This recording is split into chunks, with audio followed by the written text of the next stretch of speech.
You are not going to get rich shooting boudoir photography. My name's Michael. I'm a fine art boudoir photographer based in Tulsa, Oklahoma, and in this video I want to share with you a few reasons why, despite some of the big promises that are made by prominent boudoir photographers who want to sell you their courses on marketing, on posing, on sales strategies, that it is actually very unlikely you are even going to be able to make a sustainable living off of boudoir, much less strike it rich. Now, before I get into this video, I just want to start with a qualifier, which is that I'm not here to rain on your dreams.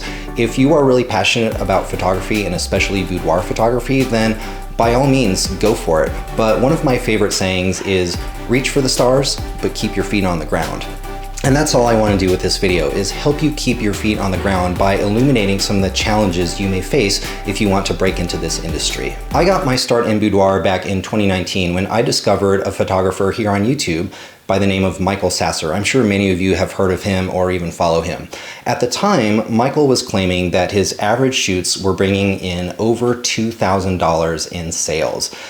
That's pretty impressive. And when you combine this with a few other factors, like the fact that you don't need a lot of equipment to shoot boudoir, you don't need external lighting, you can usually use natural light, you don't need a really expensive camera, you don't need a big collection of lenses, and you don't need to be an expert in retouching. You don't need to know how to do frequency separation or dodge and burn. Most boudoir, you can just slap a few presets on them and call it edited.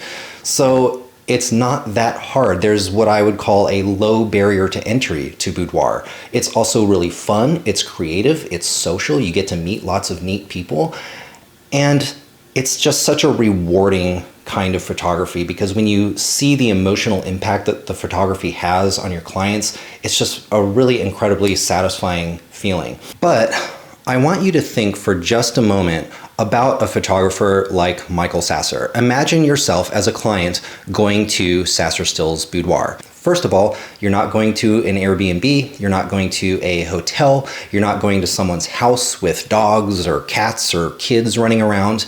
You are going to a professional studio. It's probably professionally cleaned, it's probably professionally designed, and it is professionally staffed. When you arrive, there are people there to greet you. You sit down with a hair and makeup artist who does your face, does your hair. You might go to a client closet if the photographer has that, try on a bunch of different outfits. And then when you go into the actual photo shoot experience itself, you're basically just going to go through this heavily curated experience where you go through the same poses in the same order in the same rooms that every other client is going through. There's actually not a whole lot of creative flexibility in this type of boudoir. When you're done, you might step out for a little bit, or ideally you're going to hang out there and flip through some product samples while the photographer runs into the other room and they run your photos through maybe an algorithmic editing program like Portraiture.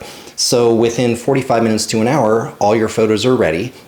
They come down, they show you your photos, you attach your photos to these luxurious looking products that you've seen, you make your purchases, and now you've had this incredibly satisfying experience. And my point in illustrating all this to you is that a successful boudoir business like Sasser Still's Boudoir is a sales funnel from start to finish.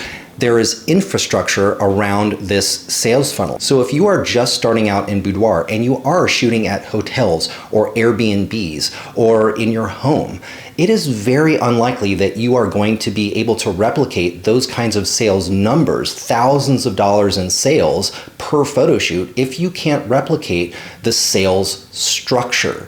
You have to be able to provide a really high-end client experience. And what we have right now is this huge influx of photographers without a lot of experience, without a lot of equipment, without a lot of knowledge, who are able to take pretty impressive looking boudoir photos, but who don't really have the business infrastructure behind it to make a lot of money. And with that said, I want to launch into the three main reasons why you are probably not going to make a lot of money shooting boudoir photography. Reason number one, oversaturation. All that stuff I just said about how boudoir has a relatively low barrier to entry. You don't have to spend a lot of money on equipment. You don't have to know a lot about editing. You don't have to buy expensive editing programs. You don't have to have some expensive studio. You don't have to have stuff like I have here with the lighting and the backdrops and everything like that. My studio is about a $10,000 investment. You don't have to do that if you're shooting boudoir. That low barrier for entry creates oversaturation. You have so many people doing it right now, and that makes it really hard for you to stand out. This also creates a differentiation problem. One of the reasons why I have gravitated toward fine art is because for me, it's like creative liberation. When I was shooting conventional boudoir, just natural light boudoir, I found that my photography really didn't stand out. And I think that when you look at boudoir photography, it very much has that aura of being like the family by the train tracks at sunset. Everyone's doing these kinds of photos. And so as a photographer, it's very, very difficult to differentiate yourself. And that makes it difficult as well.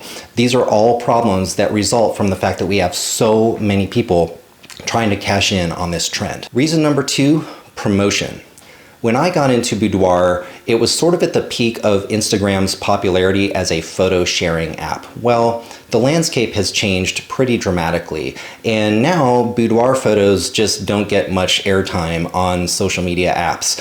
Not only that, but if you have tried to promote your boudoir photography, there's a pretty good chance that you have run into the dreaded community guidelines. And very often we have our photos deleted or our accounts restricted, even though we're not technically breaking any rules. This kind of environment makes it really, really difficult to get your business noticed. And whereas a lot of boudoir photographers who found success in the 2010s did so through organic reach on social media, it is extremely unlikely nowadays that you are going to get much, if any, organic reach at all. Unless you start paying for advertising, you're going to have a really hard time getting noticed. The third and final reason why it's unlikely you're going to make much money from boudoir is the economy. The economy has changed a lot in the last 5 or 6 years, and it's getting harder and harder and harder to find those people who have enough disposable income that they actually want to spend hundreds or even thousands of dollars on boudoir photography.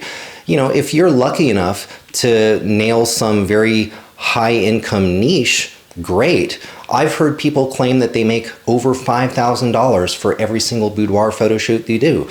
That's amazing if that's true, but the vast majority of us are not going to be able to corner a market like that because those markets are very, very small. More likely, we're going to be hitting those markets of people who have some disposable income that they can use sometimes, but when the economy starts contracting or when things look uncertain as they do now, people are going to start reining in their spending. And the first kinds of things they're going to rein in are things like luxury boudoir photography. Now, like I said at the beginning, my intent here is not to rain on your parade. If you're passionate about boudoir photography, I encourage you to go for it.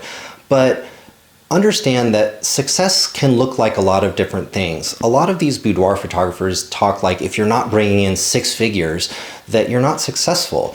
But think for a moment about the fact that the median household income in the United States is around like $60,000 a year. Imagine if you could make $60,000 a year as a photographer.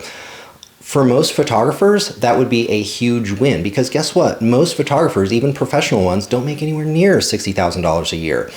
If you can make 6 figures shooting any genre of photography, you are in a fraction of 1% of the elite photographers. And a lot of that is not because you're an amazing photographer. It's not because you're an amazing business person. A lot of that is just timing and luck. So if boudoir doesn't take off for you, if it doesn't become the lucrative career that you hoped it would, don't give up. Don't just tell yourself, well, it's not worth it. Maybe you don't make 6 figures. Maybe you don't even make a sustainable living. Maybe like me, you are semi-professional and you have another job that helps support your photography. Wherever photography lands for you, it's valid. Don't consider yourself unsuccessful just because you're not making money hand over fist. Photography is a very, very difficult industry to break into, and there's no one right way to get there. How you get there is going to be your own journey, and frankly, you may never get there. If it doesn't turn into anything for you, guess what? You're still creating art, you're still connecting with people, and you're still having fun. Thanks for watching. If you'd like to see some of my work, you can hit the link to my Patreon below and join for just $1 a month. Until next time, keep shooting.